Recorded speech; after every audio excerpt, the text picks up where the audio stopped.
Horror love story, अधूरी मोहब्बत। आयशा और अदनान की कहानी एक ऐसी मोहब्बत की दास्तान है जिसे न वक़्त रोक सका और न ही मौत। पहली मुलाकात शहर के पुराने इलाके में बनी एक हवेली में आयशा अपने परिवार के साथ रहने आई थी। हवेली बहुत खूबसूरत थी, लेकिन उसमें एक अजीब सी वीरानी थी। रात के समय हवेली की दीवारें कुछ फुसफुसाती सी लगती थीं। आयशा को किताबें पढ़ने का बहुत शौक था। एक दिन हवेली की लाइब्रेरी में एक पुरानी किताब के पन्ने पलटते हुए उसे एक चिट्ठी मिली। उस पर लिखा था, अगर मोहब्बत सच्ची हो तो मौत भी उसे जुदा नहीं कर सकती। रहस्यमयी परछाई उसी रात आयशा को लगा कि कोई उसके कमरे में खड़ा है। हल्की रोशनी में उसने देखा कि एक युवक उसकी ओर देख रहा था। गहरी काली आंखें, हल्की मुस्कान, सफ़ेद कुर्ता, जैसे कोई पुरानी दुनिया का हो। मैं अदनान हूँ, उसने धीरे से कहा। आयशा की सांसें अटक गईं। अदनान की आवाज़ में एक अजीब सा सुकून था, मगर उसकी ठंडी छुअन ने आयशा को एहसास दिलाया कि कुछ तो अजीब था।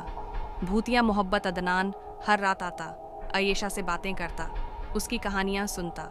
आयशा को पता था कि वह इंसान नहीं, बल्कि एक रूह है, लेकिन उसका दिल अदनान के लिए धड़कने लगा था। एक दिन हवेली के पुराने नौकर ने आयशा को बताया, अदनान इसी हवेली में रहता था।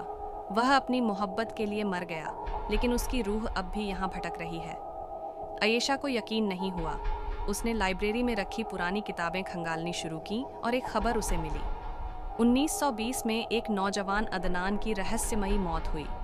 वह अपनी मंगेतर का इंतजार करता रहा, लेकिन वह कभी नहीं आई। मोहब्बत की आखिरी रात आयशा को समझ आ चुका था कि वह अदनान की मंगेतर का पुनर्जन्म थी। अदनान अब भी उसी अधूरी मोहब्बत में था।